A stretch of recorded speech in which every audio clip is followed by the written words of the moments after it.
Democrats will give you the shirt off my back. You know, Brandon Tatum, Officer Tatum, when I was part of a show called Fort Chase, Brandon Tatum is the reason why I was able to go in February of 2019 to the White House.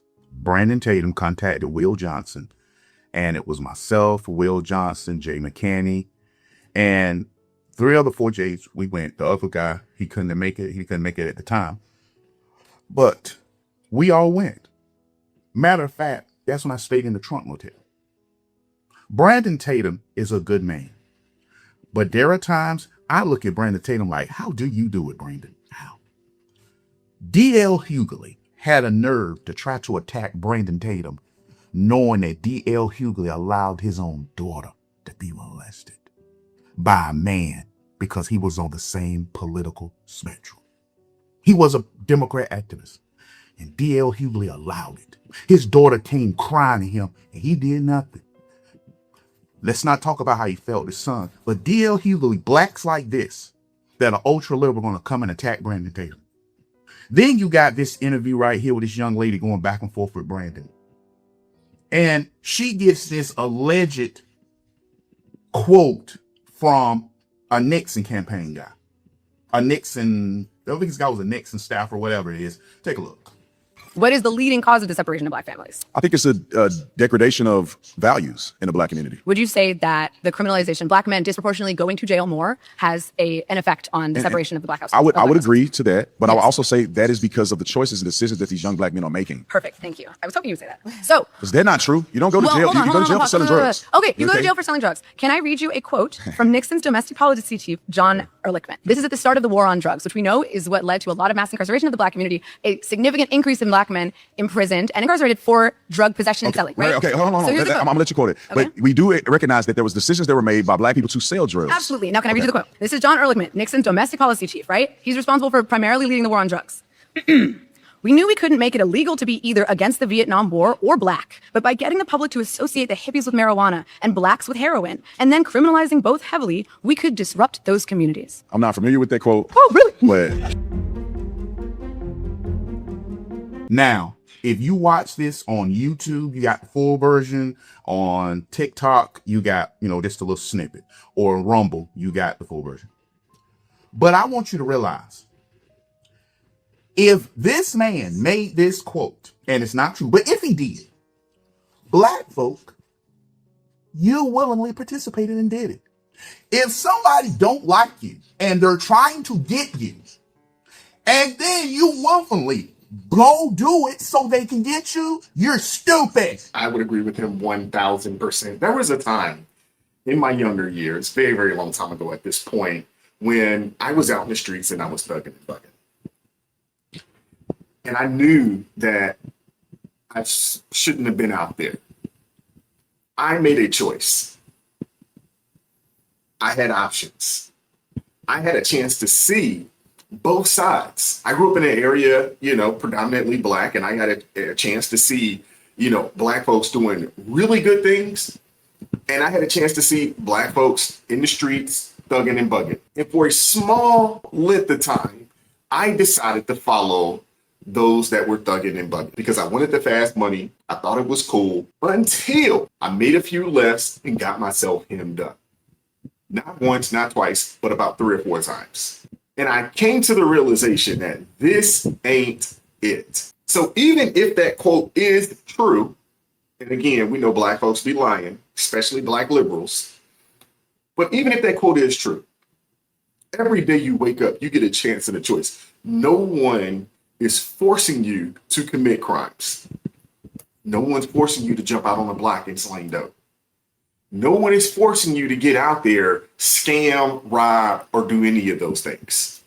They're not. Now, when you go out there and do it, you don't get to choose the consequences. So when you find out that maybe there's some nefarious things that they would like to do to you, if you jump out there, whose fault is it? We got a lot to get into. Hit the like button, share the video, subscribe to the channel. Let's keep going. Yeah, that's me on the left with the Reverend Al Sharpton. This picture was taken about 25 years ago.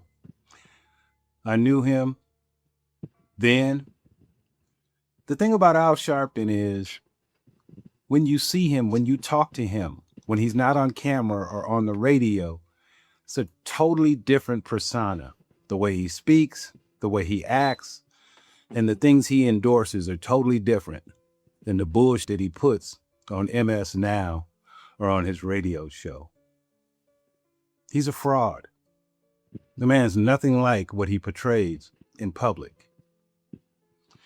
He is paid, bought and paid for, to keep black people in line. He's what's known as a wrangler. So if the horses get off the ranch, he goes out, gathers them up, and brings them back to the ranch or the plantation. This is what he does. It's not good for black people.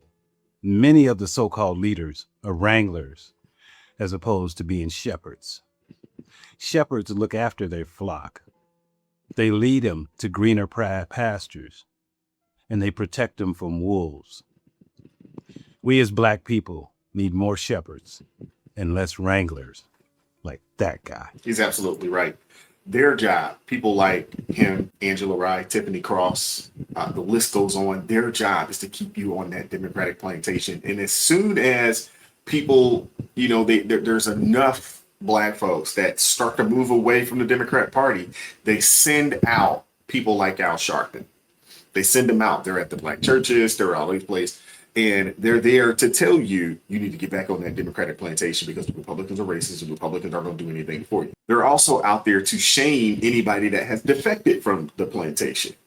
Anybody that has their eyes fully open to the game, their job is to shame you back to the plantation. They're going to call you all kinds of names. Y'all know the tropes. That's their job. And they get paid handsomely to do it.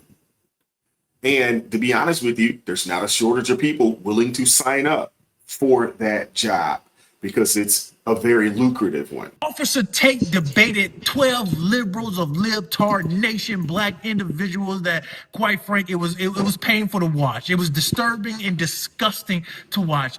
Let me be very clear.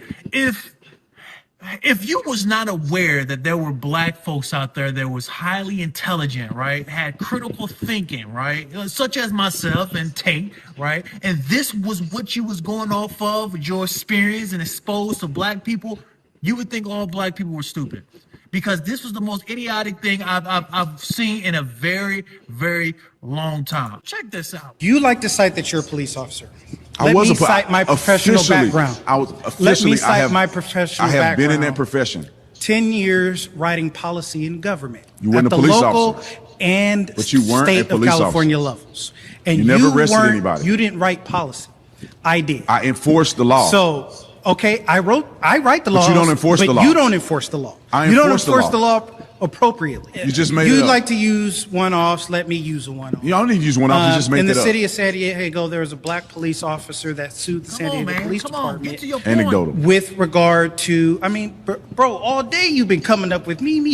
Now I got it's statistical data anecdotal. points. Where do you want to go? Look, like, I need you to keep that same Black energy, people bro. commit I need you to over keep half the of same all violent energy. crimes. And that's the problem with black conservatives. Man, could you just say what you need to say? Say what you need to say and get to your point. We don't care what your credentials. You're there to debate another individual on a specific topic. We don't get why. It feels like you're there interviewing, right, for a damn job, if you ask me. Yeah. A lot of these black liberals out there, man, unfortunately, and I think liberals in general, most of them are extremely delusional, and they are all victims and weak. Especially when I see black liberal men, they're some of the weakest people, not just in the country, but on the planet, being led around by women, by your freaking nose hairs. And then when you cannot explain in detail what you're trying to say, you get offensive and start calling names. Like, come on, man. You know, and he's not the only one. Every black brother that got on that panel to try to debate Tate, number one, they was twitching like that. Like, obviously they all Fruity Pebbles. A majority of them are Fruity Pebbles. I know, it was a bunch of freaking zesty dudes. Screaming, yelling. The only person that was conducting themselves not only as a man, but a individual that takes his professionalism very serious is Tate. It's Tate. Nobody on that, no one had logical standpoints, man. It was just about me, my feelings, what I believe. And then, of course, the old trip, going back to racism. Boy, I tell you, boy, it was a girl on there who tried to prove a point. She brings out a damn notepad. Oh, let me check my notes.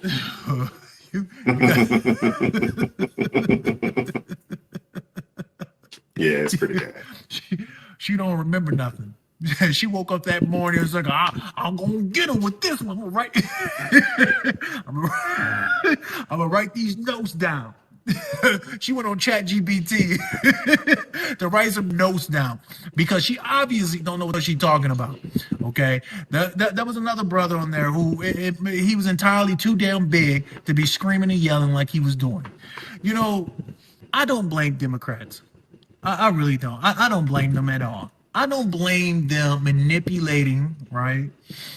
And using these type of dodo brain people, you know, because you look at these people are entirely too old to not know nothing and literally not know what's going on. He's absolutely right. They're entirely too old. But a lot of these people, man, they have sipped the Kool-Aid.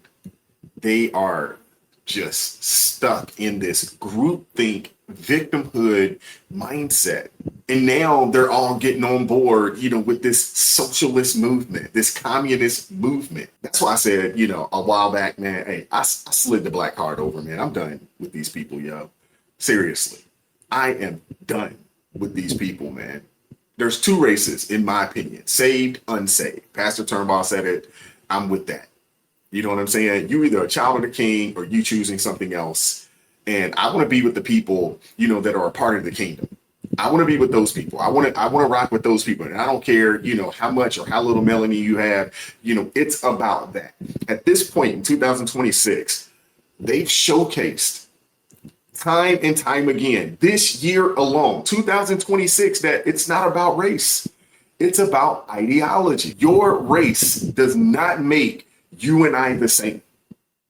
It's about your ideology. It's about your thinking. It's about what you believe. That's what makes us the same and similar. We got to move past that. I'm moving past it. You know, so when I hear people talk like that, I just get away from them.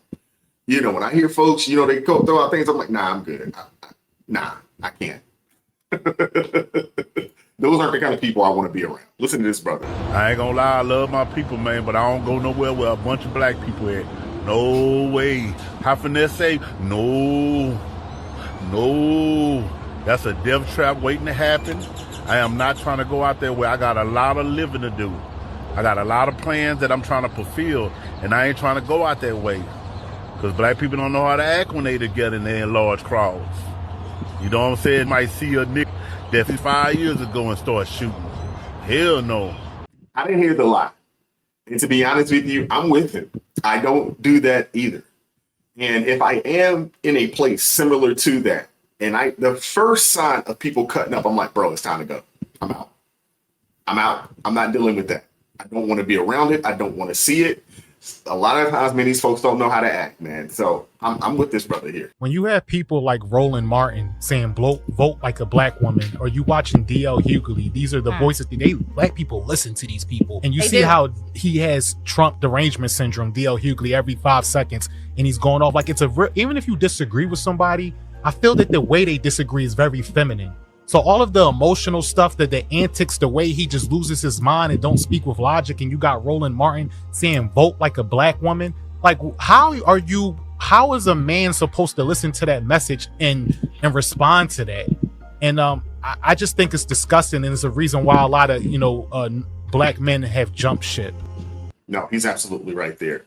The feminization of black men within the Democrat Party. If you watch that Jubilee, that Jubilee 20 versus 1, with Tatum, if you watch it, look how feminized these guys are.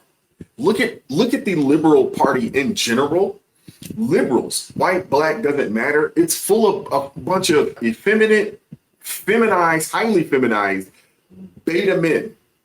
That's pretty much what it is. And those of us that would consider ourselves alphas or sigmas, real men, please, ain't nobody listening to that. Vote like a black woman? Are you kidding me?